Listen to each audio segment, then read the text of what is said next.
Welcome. Welcome viewers. You are watching Tube Science Learning Academy. Tube Science Learning Academy official YouTube চ্যানেলে তোমাদের প্রত্যেককে স্বাগত জানাই।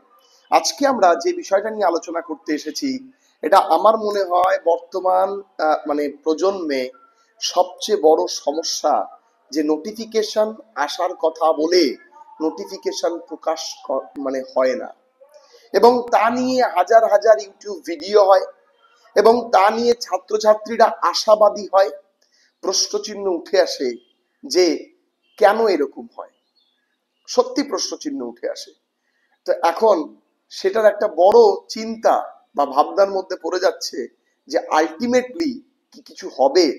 তার কারণ একটা এক্সাম, জানো, যে এক্সামটা বহুদিন আগে প্রকাশ পেয়েছিল, এবং তাদের এমন না যে শুধু মুখের কথা, রাজ্য সরকারও তাদের health and family welfare West Bengal panchayat ডিপার্টমেন্টের অফিসিয়াল ওয়েবসাইটেও তাদের লিঙ্ক প্রকাশ করেছিল, এবং তাই দেখে আমরা কিন্তু খুব আশাবাদী হয়েছিলাম।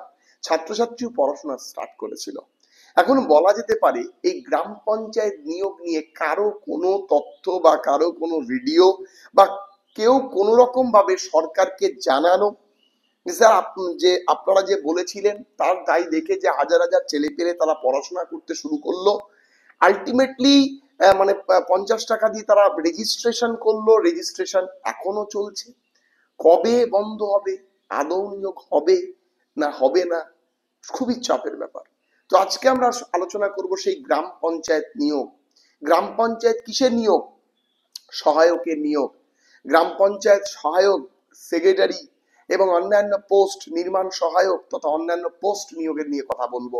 তার কারণ এই বিজ্ঞপ্তিটি আমার আপনার মনের কথা নয়, এটি রাজ্য সরকার তারা তাদের নিজস্ব অফিসিয়াল গভর্নমেন্টের ওয়েবসাইটে প্রকাশ পেয়েছিল, এবং সেই তারা বলেছিল এই এই ডিস্ট্রিক্টে এই এই শূন্য পদ আছে এবং এই এই নিয়োগ হবে, এবং এই নিয়োগের পরিপ্রেক্ষিতে আমরা নোটিফিকেশন খুব শীঘ্রই প্রকাশ করব।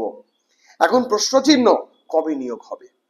আজকে আমরা সেটা নিয়ে আলোচনা করব। দেখো, প্রথম কথা হচ্ছে এই নিয়োগের ব্যাপারে যখন আমি জানতে চাই, তার কারণ প্রচুর ক্যান্ডিডেট এই তোমার পঞ্চায়েতের, কিন্তু তারা একটা সময় তারা এখন, আমি তাদের বলেছি যে এখন তোমরা অন্য কিছু করো, তার কারণ 2024 সালে এটা কিন্তু পঞ্চায়েতের একটা কিন্তু ভালো আবহাওয়া আসে, এবং শুধু আবহাওয়া নয়, ওয়েস্ট বেঙ্গল গভর্নমেন্ট তাদের নিজস্ব অফিসিয়াল ওয়েবসাইটে, ঠিক আছে, সবকিছু নিয়ে বিজ্ঞপ্তিও প্রকাশ করে যে নোটিফিকেশন আসবে। তো হঠাৎ এমন কি হলো যে এটা সম্পূর্ণরূপে সারপ্রাইজড হয়ে গেল, এবং সেখানে খুব ভালো পোস্ট ছিল। পোস্টগুলোর মধ্যে গুরুত্বপূর্ণ নির্মাণ সহায়ক, পঞ্চায়েত সেক্রেটারি, তারপর হচ্ছে এমনি সহায়ক। সেই রিক্রুটমেন্টটার হলো কি? এখন সেই বড় প্রশ্নচিহ্ন। আমি যেটুকু খোঁজ নিয়ে জানতে পারলাম যে সবকিছু নাকি থমকে রয়েছে। কিসের জন্য থমকে রয়েছে? আমাকে এই মুহূর্তে বলা হচ্ছে যে ওবিসি কেসের জন্য থমকে রয়েছে। আমি এটা তোমাকে লিখে দিলাম, এই কথাটি সম্পূর্ণরূপে ভ্রান্ত বলে আমি মনে করি। আমি যখন জিজ্ঞাসা করি স্যার ওবিসি কেস তো এই জানুয়ারি ফেব্রুয়ারি 2025 সালের কেস, 2024 সালে এর অফিসিয়াল বিজ্ঞপ্তি বেরায়, তো হঠাৎ করে কেন এখনো অবধি টিল নাও নোটিফিকেশন আসলো না? তখন আমাকে বলল আমরা কিছু জানি না, আমাদেরকে রিক্রুটমেন্ট করার মতন কিছুই বলা হয়নি। তারা নোটিফিকেশন করার কথা বলছিল, রিক্রুটমেন্ট করার মতন কিছুই করা বলা হয়নি। তখন আমি তাদেরকে একটাই প্রশ্নচিহ্ন করলাম যে স্যার তাহলে যারা যারা এই নোটিফিকেশনকে দেখে আপনারা যখন নোটিফিকেশন বেরি করবেন না, স্টুডেন্টকে কেন স্বপ্ন দেখাচ্ছেন? তখন তিনি আমাকে আমি বিশেষ ভাবে আমি নিজে যোগাযোগ করেছিলাম, এবং যেটুকু জানতে পেরেছি যে এই নিয়োগটা 2026 অবধি নিয়ে যাওয়ার একটা সম্ভাবনা। তার কারণ আমরা প্রত্যেকেই জানি ডাব্লিউবি, অ্যাসেম্বলি, বিধানসভা ইলেকশন আছে। প্রত্যেক কিছুরই টার্গেট, যদি তোমার 2026 এর বিধানসভা ইলেকশন হয়, তাহলে বড় প্রশ্নচিহ্ন উঠে আসে যে আদৌ কি রিক্রুটমেন্ট হবে না হবে না। এবার দেখো, এই জায়গায় দাঁড়িয়ে একটা খুবই প্রাসঙ্গিক বর্তমান পরিস্থিতি প্রেক্ষাপটে তোমাদের অনেকজনই এখন বলতে পারো যে স্যার এগুলো আর বিশ্বাস হয় না আমাদের। দেখো, বিশ্বাস না হওয়াটাই খুব স্বাভাবিক। তোমার জায়গায় যদি আমি থাকতাম, আমার নিজেরও আজকে এই কথাটি বিশ্বাস হতো না। তবে আমি তোমাদের একটা কথা বলে দেই, যখন নোটিফিকেশন বেরিয়েছে, যখন অফিসিয়াল স্ট্যাটাস বেরিয়েছে, এখন তোমরা বলতে পারো তলে তলে রিক্রুটমেন্ট হয়ে সবাই হয়ে গেছে। দেখো, তলে তলে রিক্রুটমেন্ট হয়েছে না হয়নি সেই খবর আমার কাছে নেই। আমি ফ্রেশ সিলেকশনকে মানে রিকভার করি, ফ্রেশ সিলেকশনকে ক্যান্ডিডেট করে আমি স্টুডেন্ট পড়াই।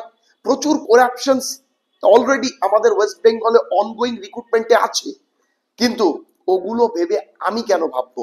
অফিসিয়াল নোটিফিকেশন আসার পর সেগুলো বিবেচিত হবে। অফিসিয়াল নোটিফিকেশনই কেন প্রকাশ পেল না, সেটা কিন্তু একটা বড় প্রশ্ন চিহ্ন। তবে যেটুকু জানা যাচ্ছে শেষ মুহূর্তের আপডেট, আমি বেশি হাজাবো না, খুব ছোট্ট ভিডিওর মারফত আপনাদেরকে আমি ইনফরমেশনসটা দিব। তার কারণ আমি এটা জানি, আমাকে অনেকজন প্রায় এর মধ্যে মেসেজ করে যে স্যার আমাদের কি তাহলে আর ওই পঞ্চায়েতের যে আমরা পড়াশোনা শুরু করেছিলাম সেটা কি তাহলে ফালতু হয়ে গেল? আমি তোমাদের একটাই কথা বলবো, যখন বেরিয়েছে নিয়োগ তো হবেই, কবে নিয়োগ হবে সেটা বলা সত্যি খুব প্রসঙ্গনীয়, মানে অপ্রাসঙ্গিক। তার কারণ আমরা এসএসসি তথা অন্যান্য রিক্রুটমেন্ট পোস্টে দেখেছি যে রাজ্য সরকারের এক তীব্র অনীহা প্রকাশ করছে। এখন জানি না কি হতে চলেছে, তবে যেটুকু আপডেট 2026-এর আগে এই নিয়োগ প্রক্রিয়া শুরু হতে পারে এবং সম্পন্ন হতে পারে। আজকে এইটুকুই। যদি কোনো আপডেট পাই ডেফিনেটলি তোমাদের দেবো। যখন তোমাদেরকে আমি বলেছি একটা ভিডিও করে, তোমরা 30-40 হাজার জন সেই ভিডিওটা দেখেছো, ফলে আমার একটা দায়বদ্ধতা পড়ে সেই এক্সামটাকে নিয়ে একটু অ্যানালাইসিস করে খুঁটিয়ে দেখার যে আদৌ নোটিফিকেশনটা আসবে নাকি না। যাই হোক, দেখা হচ্ছে পরবর্তী ভিডিওতে। সবাই খুব ভালো থেকো।